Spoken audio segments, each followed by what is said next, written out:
Hey everybody, welcome back to my channel. In today's video, today makes day 2 of my 8 days of Diwali, and in today's video, I've decided to share with you guys a very easy and simple Parsad recipe. Of course, Diwali or any of our Hindu holidays are not complete with a good Parsad recipe. Now in today's video, I'm going to revamp it just a little bit. I'm going to be adding some chopped nuts on the inside. For me, the chopped nuts add a nice little crunch and a nice little nutty flavor to the entire Parsad. And as long as you're not allergic to nuts, it makes a great addition to it. So if you guys want to see how quick and easy I put my Parsad together, please keep on watching. As I mentioned before, Mother Lakshmi has 8 different forms. And on this second day of my 8 days of Diwali, we are honoring Dana Lakshmi, also known as the light of wealth and prosperity. And if you guys notice this awesome outfit that I have on, I want to go ahead and thank Kavita over at Lotus Bazaar for sponsoring this outfit and some of the other outfits that I'll be using in my 8 days of Diwali. And if you guys are interested in purchasing any of these outfits for men, if you're interested in purchasing for women or little kids, they have it all. Great quality items and really good prices and great customer service. So make sure you guys pay them a visit and go ahead and purchase something, whether it be for this Diwali season or for a wedding or any other function that you may be going to.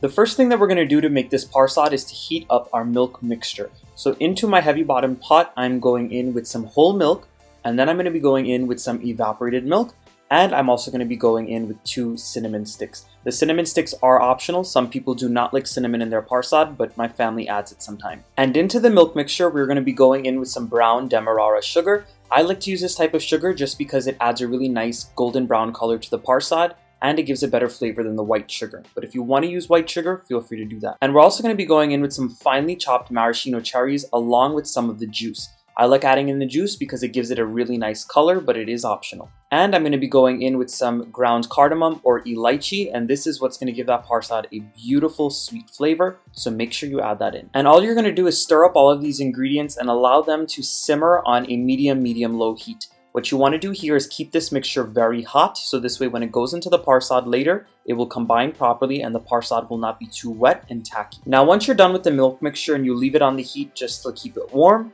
it is time to make the actual Parsad. So in a heavy bottom skillet, I'm going to be going in with some ghee or clarified butter. Now I am using the cow brand ghee, the one in the green can that everybody knows and loves, but you can use whatever type of ghee that you want. And once that ghee heats up on a medium-high heat, it is time to stream in your flour. You want to keep adding in the flour a little bit at a time and keep on mixing it into that hot ghee. If you add it all in at once, sometimes the flour tends to clump up, so make sure you just work out some of those lumps as you are stirring. And just with like all of my recipes, all of the ingredients and their proper measurements will be left in my description box down below.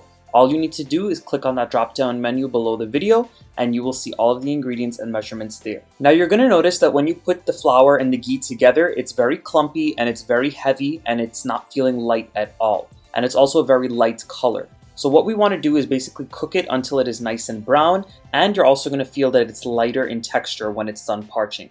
This is going to take about 20 minutes on a medium heat. This is what the ghee and the flour looks like after 10 minutes of parching or roasting on that medium heat. As you guys can see, the texture has started to get a little more loose and liquidy, and it started to take on a little bit of a golden color. Some people do not like a dark Parsad, but I like something that is a little dark, but also not too dark. So I'm going to keep on parching this until I get to the 20-minute mark. And just to show you guys the color difference, this is what the Parsad mixture looks like after 15 minutes of cooking in the pan. As you guys can see, it's gotten a little bit darker and it's also gotten even looser.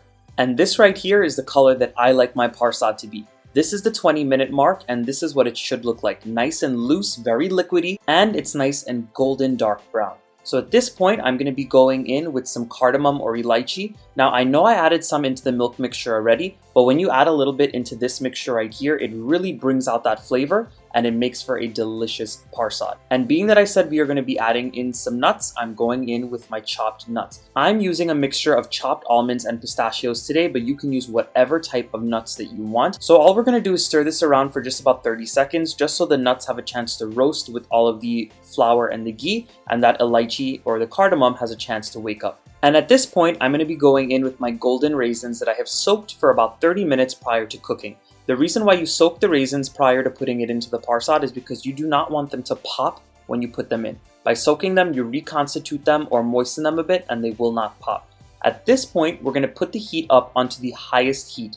When you're making Parsad, right before you add in the liquid, it has to be on the highest heat or else it will not absorb that milk properly. And once you get it to a very high heat, you're gonna go in with all of your milk mixture. Now in my description box down below, I'm gonna leave you guys the proper amount of measurement. So the amount of milk that I give you should do for the amount of flour that you use. And the reason why you want to go in with all of it at once and make sure it's on the high heat is because if you go in with it in increments and keep waiting for it to dry up, you end up with a very lumpy and crumbly parsad.